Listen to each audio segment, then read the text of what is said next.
Hello guys, CS वाला के एक नए एपिसोड में आपका एक बार फिर से स्वागत है। गाइस, ऐसा कि आप जानते हो कि हम लोग 11th क्लास की कंप्यूटर साइंस का चैप्टर नंबर 4 जिसका नाम है Boolean algebra and logic gates को पढ़ रहे थे और अब तक हमने इस चैप्टर के काफ़ी सारे ट्यूटोरियल्स को कर लिया है। आज का वीडियो लेक्चर इस चैप्टर का पार्ट नंबर 5 है और आज के इस वीडियो में हम बात करेंगे कि जो हमारे लॉजिकल सर्किट्स होते हैं तो इनको हम क्रिएट कैसे कर सकते हैं। इस बारे में आज की इस वीडियो में मैं आपको बहुत डिटेल्स में बताऊँगा। आपको बताऊँगा कि आपकी जो बूलियन एक्सप्रेशंस होती हैं उन एक्सप्रेशंस के थ्रू आप उसका जो लॉजिक सर्किट होता है उसको कैसे क्रिएट कर सकते हैं। तो वीडियो को स्टार्ट करने से पहले एक जरूरी सूचना कि अगर आप 11th क्लास के कंप्यूटर साइंस का या 12th क्लास के कंप्यूटर साइंस का कोई भी चैप्टर पढ़ना चाहें तो सारे चैप्टर्स आपको हमारे चैनल पर मिल जाएंगे। तो चैनल पर जरूर से विजिट कर लेना अगर आप कंप्यूटर के स्टूडेंट हो तो चलिए गाइस स्टार्ट करते हैं आज का ट्यूटोरियल। मगर उससे पहले मेरा नाम है सौरभ, आप देख रहे हैं सीएस वाला। तो चलिए स्टार्ट करते हैं।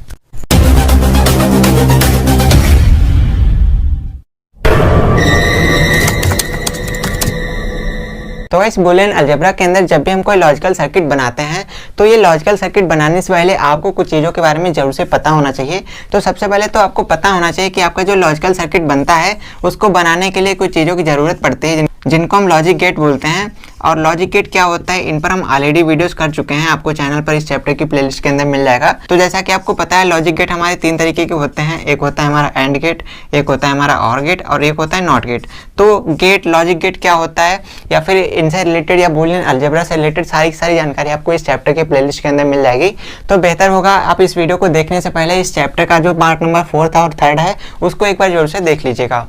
तो गाइस ये सब लॉजिक गेट्स क्या होते हैं, कैसे काम करते हैं, इनकी ट्यूटोरियल क्या होती है, सब कुछ हम ऑलरेडी कर चुके हैं। आज की इस वीडियो में हम जानेंगे कि लॉजिकल सर्किट हम बना कैसे सकते हैं। तो लॉजिकल सर्किट बनाने के लिए आपको लॉजिक गेट्स के बारे में पता होना बहुत ज़रूरी है। अच्छा, अब ये लॉजिकल सर्किट बनाते कैसे हैं या फिर किस बेसिस पर बनाते हैं। तो भैया लॉजिकल सर्किट बनाने के लिए आपके पास कुछ एक्सप्रेशंस होते हैं जिसको हम बूलियन एक्सप्रेशन बोलते हैं। अब ये कैसी होती है तो एग्जाम्पल के लिए मान लेते हैं बूलियन एक्सप्रेशन आपको कुछ इस तरीके से दी जाती है। अब यहाँ पर मान लेते हैं हमारे पास कोई भी एक्सप्रेशन है तो गाइस आपकी बूलियन एक्सप्रेशन कुछ इस तरीके से होती है। अब ऐसे बूलियन एक्सप्रेशन आपको आपके एग्जाम में मिल सकती है और आपको उसी एक्सप्रेशन के बेसिस पर उसका लॉजिकल सर्किट क्रिएट करना होगा। तो कैसे क्रिएट करते हैं चलिए बना करके देखते हैं फटाफट से, बट उससे पहले इसको इरेज कर देते हैं। तो गाइस एग्जाम्पल के लिए हमारे पास एक बूलियन एक्सप्रेशन दी गई है। अब इसी बूलियन एक्सप्रेशन का हम लॉजिकल सर्किट क्रिएट करेंगे। तो ये कैसे करते हैं, तो सबसे पहले इसको बनाने से पहले आपको कुछ चीज़ों के बारे में जरूर से पता होना चाहिए। जैसे जो हमारा जो लॉजिक गेट होता है, जो हमारा एंड गेट होता है उसका सिंबल क्या होता है, और गेट का सिंबल क्या होता है, नॉट गेट का सिंबल क्या होता है, तो ये आपको पहले से जरूर से पता होना चाहिए। तो एंड गेट में आपको क्या मिलता है, एंड गेट का यहाँ पर जो पॉइंट होता है और इसके अंदर और के अंदर हमारा प्लस होता है और नोट के अंदर हमारा इन्वर्स होता है। तो ये आपको पता होना चाहिए। एंड में इनटू होता है, मल्टीप्लाई होता है, और में प्लस होता है और नॉट में इन्वर्स होता है, उसका उल्टा होता है। ऑलराइट, तो ये चीज़ें आपको जरूर से पता होनी चाहिए। अब अपनी जो बूलियन एक्सप्रेशन है इसको देख करके हम इसका लॉजिकल सर्किट क्रिएट करते हैं। तो यहाँ पर आप देख पा रहे हैं यहाँ पर क्या है, यहाँ पर आपके पास कितने वेरिएबल्स हैं। तो यहाँ पर बूलियन वेरिएबल्स का मतलब ये है कि यहाँ पर ए है, बी है, सी है, अब सी है, उसके अलावा डी नहीं है, ई नहीं है। तो यहाँ पर हमारे पास 3 बूलियन वेरिएबल हैं, एक है ए, एक है बी, एक है सी। तो यहाँ पर क्या होगा, सबसे पहले आपके पास जब 3 वेरिएबल्स हैं तो यहाँ पर हम 3 इनपुट ले लेंगे। कैसे, एक लेंगे हम ए इनपुट, एक हो जाएगा हमारा बी इनपुट और एक हो जाएगा हमारा सी इनपुट। तो यहाँ पर आपको दिखाई नहीं दे रहा है, चलिए मैं थोड़ा सा ऊपर कर देता हूँ।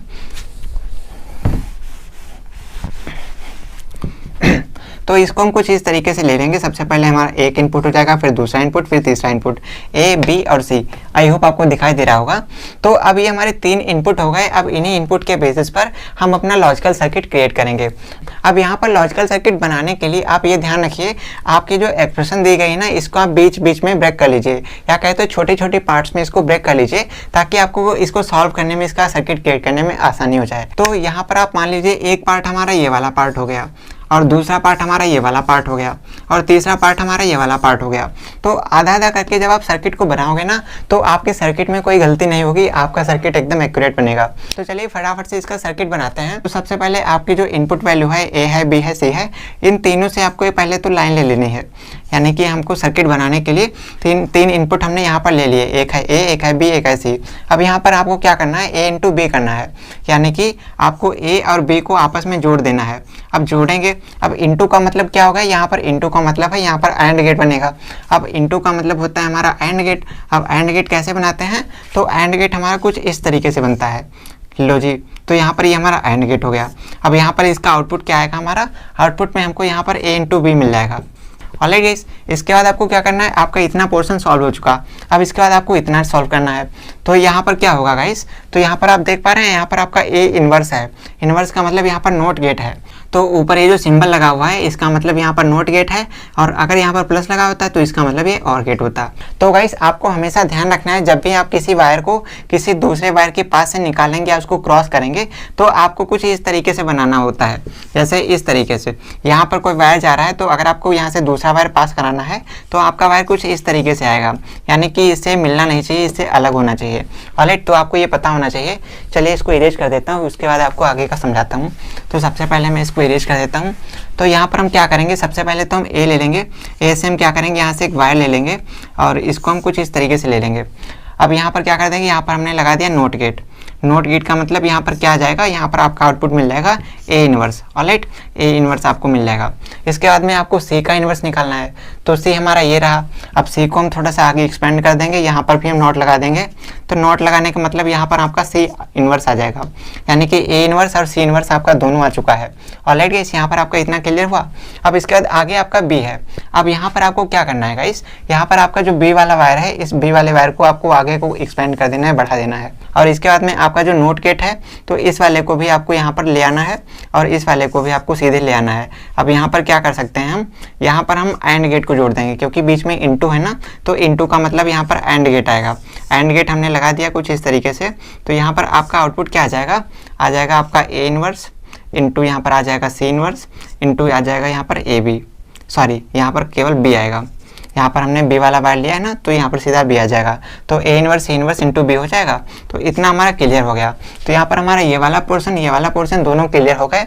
अब गाइस इसके बाद में आपको ए इंटू बी इंटू सी निकालना है। तो ये कैसे निकालेंगे, तो इसके लिए आप क्या कर सकते हैं, यहाँ से आप ए को ले लीजिए, ए का आपका ये आ गया, और इसके बाद में आप एक बी से उठा सकते हैं, तो आप बी से ले लीजिए कुछ इस तरीके से, ठीक है। और इसके बाद में आप सी से भी उठा सकते हैं, तो एक हम सी से ले लेते हैं। तो इस तरीके से हो जाएगा। अब ए इंटू बी इंटू सी है, तो इंटू का मतलब यहाँ पर आ जाएगा हमारा एंड गेट। तो ये लीजिए हमारा एंड गेट आ गया। अब एंड गेट आ गया, अब हमारा आउटपुट क्या आएगा, तो यहाँ पर आपको मिल जाएगा ए इंटू बी इंटू सी, या इसको हम ए बी सी भी लिख सकते हैं। तो आपको ये भी पता होना चाहिए। तो इस तरीके से इतना हो गया। अब यहाँ पर हमारा ए इंटू बी भी आ चुका है, A inverse into C inverse into B inverse भी आ चुका है, ए बी सी भी आ चुका है। अब इसके बाद में आपको क्या करना है, यहाँ पर आप देख पा रहे हैं ये जो आपने तीनों के तीनों सर्किट बनाए हुए हैं ना, एक ये और एक ये, अब तीनों के बीच में आप देख पा रहे हैं प्लस लगा हुआ है। प्लस का मतलब क्या होता है, प्लस का मतलब होता है हमारा और गेट। तो इन तीनों को जोड़ने के लिए क्या आएगा, इन तीनों को जोड़ेंगे हम और गेट से। तो और गेट हमारा कुछ इस तरीके से हो जाएगा, ये लीजिए। तो कुछ इस तरीके से हमारा और गेट हो जाएगा। अब यहाँ पर हम और गेट लगा देंगे, तो इस तरीके से हमारा और गेट होता है, आपको ये भी पता है। अब यहाँ पर हमारा क्या आ जाएगा, अब ये इक्वल है, किसके इक्वल है, वाई के इक्वल है। तो यहाँ पर आउटपुट में हमको वाई मिल जाएगा। तो इस तरीके से हमको आउटपुट वाई मिल जाएगा। तो ये रहा हमारा लॉजिकल सर्किट। आई होप आपको समझ में आ गया होगा। तो बहुत ही अच्छे से मैंने आपको बताया, आपको सारा कुछ अच्छे से समझ में आ गया होगा। सबसे पहले हमने ए इंटू बी निकाला है, और उसके बाद में हमने A inverse into C inverse into B किया है। उसके बाद ए बी सी निकाल लिया है, और उसके बाद में इन दोनों के बीच में प्लस था, तो उसके लिए हमने यहाँ पर और गेट लगा लिया है। तो और गेट लगाने के बाद हमारा जो आउटपुट आएगा वो हमारा वाई हो जाएगा। तो गाइस कुछ इस तरीके से हम किसी बुलियन एक्सप्रेशन का लॉजिकल सर्किट क्रिएट करते हैं। आई होप आपको समझ में आ गया होगा। तो फिलहाल दोस्तों आज की इस वीडियो के लिए बस इतना ही। आई होप आपको सारा कुछ अच्छे से समझ में आ गया होगा। तो चलिए दोस्तों, जल्दी मिलते हैं आपसे एक और नए वीडियो के साथ। तब तक के लिए बने रहिए CS वाला के साथ, देखते रहिए और सीखते रहिए। जल्दी मिलते हैं आपसे एक और नए वीडियो के साथ। तब तक के लिए नमस्कार।